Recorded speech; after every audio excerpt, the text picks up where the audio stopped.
प्रिय सद्गुरु, मुझे इंसानों के बजाय प्राकृतिक दुनिया में अचंभा देखने में आसानी होती है। मैं इंसानों में भी उसी अचंभे को कैसे देख सकता हूँ जैसा मैं एक नाचते हुए मोर में देखता हूँ।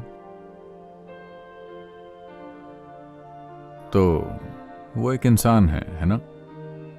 नहीं, मैंने सोचा कि कहीं एक चिड़िया सवाल पूछ रही हो तो इंसानों के पास एक मोर की तरह सुंदर पंख नहीं होते। हमारे पास नहीं है। हम उन्हें पहन सकते हैं, लेकिन वो सिर्फ पहनी हुई चीज होगी। वो मोर के पंख की तरह नहीं होगा।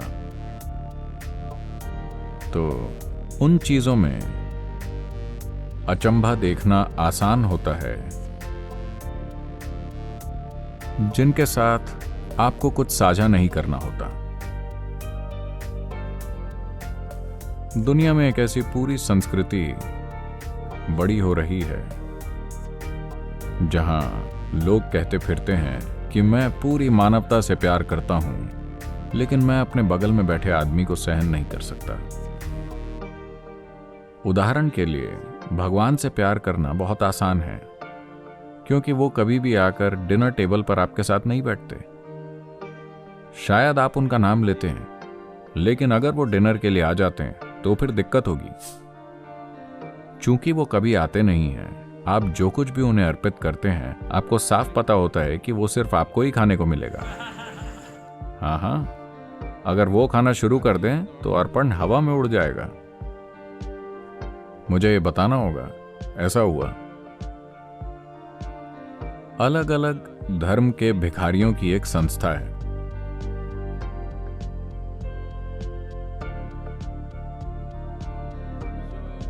इसके केवल 3 सदस्य हैं। एक भिखारी हिंदू है, एक भिखारी क्रिश्चियन है, एक भिखारी मुसलमान है। तो वो कह रहे थे कि वो बहुत धार्मिक हैं, लेकिन उनके आर्थिक हालातों के कारण उन्हें साथ रहना पड़ता है, वरना वो लड़ाई करेंगे। तो एक दिन वो पेड़ के नीचे मिले और हिंदू भिखारी ये दिखाना चाहता था कि वो वाकई में एक भक्त है। उसने कहा, देखो, हर दिन मुझे भीख में जो कुछ भी मिलता है, आमतौर पर मुझे जितने भी पैसे मिलते हैं जिसमें सिक्के होते हैं और अलग अलग तरह के छोटे नोट होते हैं, मैं एक बड़ा सा ओम लिखता हूं, ओम, और फिर मैं सारा पैसा ऊपर उछालता हूं। ओम के ऊपर जो कुछ भी गिरता है वो शिव का है, बाकी मेरा है।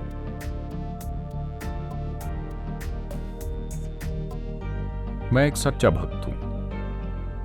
ओम तो आप जानते हैं, बड़ी सी पूंछ और ऐसा ऐसा और वो सब। मुसलमान भिखारी ने कहा, मैं भी ऐसा ही कुछ करता हूं, लेकिन हमारे लिए पहले दिन का चांद पाक होता है, पहले दिन का पतला सा चांद। मैं पहले दिन के चांद का एक चित्र बनाता हूं और फिर पैसे उछालता हूं। जो कुछ भी चांद पर गिरता है वो अल्लाह का है, बाकी मेरा है।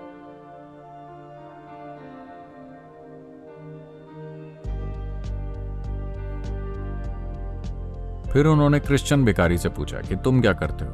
उसने कहा, मैं सारा पैसा लेकर ऊपर उछालता हूं, जो भगवान का है वो उसे रख लेते हैं, बाकी।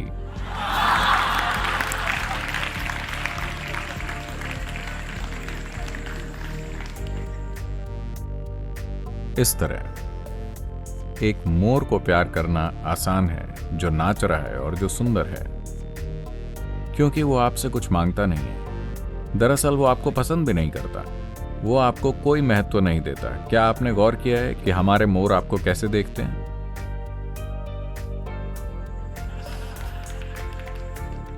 वो आपको कोई महत्व नहीं देता।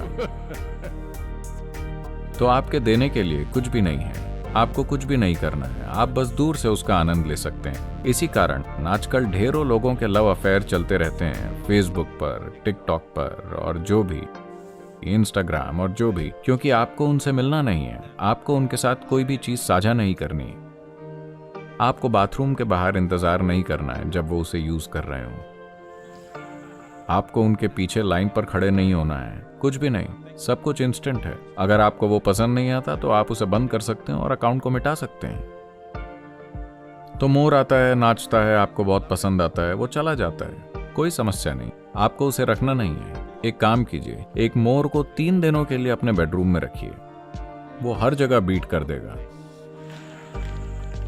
और रात को वो करेगा बहुत तेज आवाज में। लोगों को शायद पता ना हो, हर दिन मैं जहां रहता हूं वो उसकी छत में होते हैं, पैपू वो सुबह सुबह शुरू हो जाते हैं, ठीक है। तो अपने घर में एक मोर को 3 दिनों के लिए रखिए, फिर देखते हैं कि आप उनको कितना पसंद करते हैं। तो इंसान एक मुश्किल प्रजाति है, इसमें आप भी शामिल हैं। तो इसे ये मत देखिए, हम बात कर रहे हैं कि नस्ल, धर्म, जाति, पंथ, लिंग का भेद नहीं होना चाहिए। इस बारे में बहुत सारी बातें चल रही हैं। मैं आपको बता रहा हूं, प्रजातियों के बारे में भी लकीर मत खींचिए। क्यों? मैं एक बंदर से प्यार करता हूं, लेकिन मैं एक इंसान से प्यार नहीं कर सकता। इसका मतलब है कि आपके भीतर एक विकासवादी समस्या है। मुझे बंदरों से प्यार है, लेकिन मैं इंसानों को नहीं सह सकता। इसका क्या मतलब है? आपको विकास पसंद नहीं है? तो ये बहुत आकर्षक लगता है जब एक बंदर हर जगह कूदता रहता है, एक शाखा से दूसरी शाखा तक, शानदार। बस एक दिन शिव पादम में अपनी खिड़की खुली रखें, कुछ बंदर आपके कमरे में आ गए, आप गए काम से।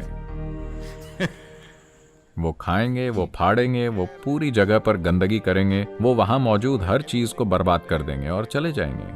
अब आप आकर कहेंगे, वाह मेरे प्यारे बंदर, उन्होंने कितना बढ़िया काम किया है। नहीं, ये उस तरह काम नहीं करेगा। तो ठीक है, कम से कम आप पक्षियों का आनंद ले रहे हैं, ये अच्छा है। ये एक प्रकार की लॉबी है जिसे पक्षी विज्ञानी कहा जाता है। आप पक्षियों का आनंद लेते हैं, पक्षियों का अध्ययन करते हैं या पक्षियों का आनंद लेते हैं, बर्ड वॉचिंग। लेकिन वही पक्षी अगर आपके कमरे में घुस जाएं तो बात अलग है। इंसानों के साथ समस्या ये है कि आप हर जगह उनका सामना करते हैं। वो आपके घर में हैं, वो आपके ऑफिस में हैं, वो हर जगह हैं। वो बस कहीं दूर नाच नहीं रहे। अगर वो बस दूर से नाच रहे होते तो आप उन्हें भी पसंद करते। समस्या ये है कि आपको उनके साथ काम करना होगा, आपको उनके साथ रहना होगा, आपको हर दिन उन्हें मैनेज करना होगा। ये एक समस्या है। तो मैं चाहता हूं कि आप इसे समझें। इसमें कुछ भी गलत नहीं है कि आप एक नाचते हुए मोर को पसंद करते हैं, उसकी सराहना करते हैं, ये बिल्कुल ठीक है। आपको उसे तब भी पसंद करना चाहिए जब वो नाच न रहा हो, ये ठीक है। लेकिन मेंढक कह रहा है कि सांप कहां है? जब मोर होते हैं तो वो सांपों को खा जाते हैं। हर कुछ दिनों में मैं सांपों को लाकर उन्हें बगीचे में छोड़ रहा हूं, लेकिन ये मोर कुछ ही समय में उन्हें खा जाते हैं। आपको मोर पसंद होंगे, मैं भी उन्हें पसंद करता हूं, लेकिन मैं चाहूंगा कि कुछ सांप भी घूम रहे हों, लेकिन वो सभी कुछ ही समय में खा लिए जाते हैं। तो दूरी होने पर प्यार करना आसान होता है। देखिए, इस वायरस के समय में कई लोग अभी वो किस बारे में शिकायत कर रहे हैं? उनके प्रियजन, वो उनके साथ घर में बंद हैं। बड़ी मुसीबत। घरेलू हिंसा बढ़ गई है, पता है? कुछ लोग कह रहे हैं कि 100%, कुछ देशों में हर तरह की परेशानियां, हर कोई पूछ रहा है, सलाह मांग रहा है, क्या करें, इस परिवार को कैसे मैनेज करें। ये वही लोग हैं जिनकी आप कमी महसूस कर रहे थे, क्योंकि वो हर दिन ऑफिस जाते थे। आप इतने लंबे समय के लिए क्यों चले गए? लेकिन अब वो घर पर हैं और मुसीबत बने हुए हैं। दूरी एक अद्भुत चीज है। मौत एक शानदार चीज है। देखिए, मरे हुए लोगों को हमेशा सभी प्यार करते हैं। क्या आपने इस पर गौर किया है? जैसे ही उनकी मौत हुई, अचानक वो पूजा के योग्य बन गए। आपने उनकी पूजा तब क्यों नहीं की जब वो जिंदा थे? ऐसा क्यों है कि मरते ही वो पूजा के योग्य बन गए? दुनिया में कहीं भी लोग उन्हें ऊपर रखते हैं और ऐसा करते हैं, फूल डालते हैं या जो भी करते हैं, सिर्फ इसलिए कि वो मर चुके हैं। जब वो जिंदा थे तब आप इसे करने के लिए तैयार नहीं थे। जब वो मर चुके हैं तब आप ये कर रहे हैं। इसका मतलब क्या है? नहीं, मैं ये नहीं कहना चाहता। आप जानते हैं, जब वो जिंदा थे आप उनके साथ संघर्ष कर रहे थे। जैसे ही वो मर जाते हैं आप उनकी पूजा करते हैं, उन्हें याद करते हैं और उनसे प्यार करते हैं। इसका क्या मतलब है? आप शायद इंतजार कर रहे हैं। ये अच्छी बात नहीं है, बिल्कुल भी नहीं। तो चलिए इसे ध्यान से देखते हैं। आपकी समस्या ये है कि आपके व्यक्तित्व की एक निर्धारित विशेषता है। आप एक ऐसी चीज की तलाश कर रहे हैं जो आपके व्यक्तित्व को नुकसान न पहुंचाए। लेकिन इंसान, आप तो जानते हैं, हर इंसान आपकी सीमाओं का सम्मान नहीं करता है। वो उस पर कदम रख ही देते हैं। उनमें से कुछ अनजाने में, उनमें से कुछ जानबूझकर, मेरी तरह। हमेशा जानबूझकर आपकी सीमाओं पर कदम रखना। तो जैसे ही कोई आपकी सीमाओं पर कदम रखता है, आपको लगता है कि वो व्यक्ति एक समस्या है। मोर अभी आपकी सीमाओं के बाहर है, वो बहुत सुंदर दिखता है। अगर वो आपकी सीमा में कदम रखता है तो आप उसे भी एक बड़ी परेशानी की तरह देखेंगे। हाँ, आप देखेंगे। चाहे वो मोर हो या कोई और पक्षी या बंदर या गधा या जो भी हो, दूर से सब कुछ अच्छा होता है। तो अभी आपके और इन प्राणियों के बीच एक दूरी है, इसलिए आप इसका आनंद ले रहे हैं। इसका आनंद लीजिए, इसमें कुछ भी गलत नहीं है। लेकिन महत्वपूर्ण बात यह है कि अगर आप अपने और अपने व्यक्तित्व के बीच थोड़ी दूरी बना लेते हैं तो आप देखेंगे कि आप खुद का भी आनंद लेंगे। और जब आप इस व्यक्ति का आनंद लेते हैं तो आप देखेंगे कि हर कोई शानदार है। हाँ, आप नहीं समझ रहे।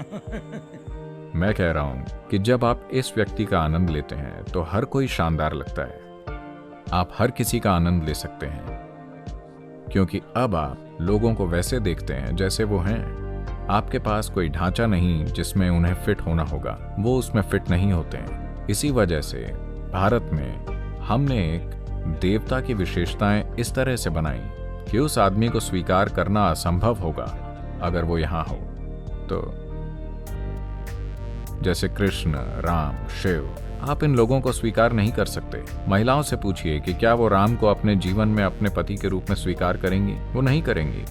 पूछिए कि क्या वो कृष्णा को स्वीकार करेंगी अपने जीवन में पति के रूप में? वो नहीं करेंगी। Because it's too much trouble. लेकिन 6000 साल की दूरी के साथ वो कितने शानदार दिखते हैं, कितने शानदार। और शिव, असंभव आदमी। ठीक है, बस कुछ भी और सब कुछ जो आप सोच सकते हैं वो है। तो ये एक भगवान का चरित्र इस तरह बनाया गया था कि अगर आप वास्तव में उन्हें उन चीजों के लिए देख रहे हैं जो वो हैं और फिर भी उन्हें पूरी तरह स्वीकार कर रहे हैं और उन्हें पूजनीय तरीके से देख रहे हैं, अगर आप शिव को स्वीकार करते हैं वैसे जैसे वो हैं, तो आपके पास इस धरती पर किसी भी इंसान के साथ कोई दिक्कत नहीं होगी। तो आपको ऐसा करना चाहिए।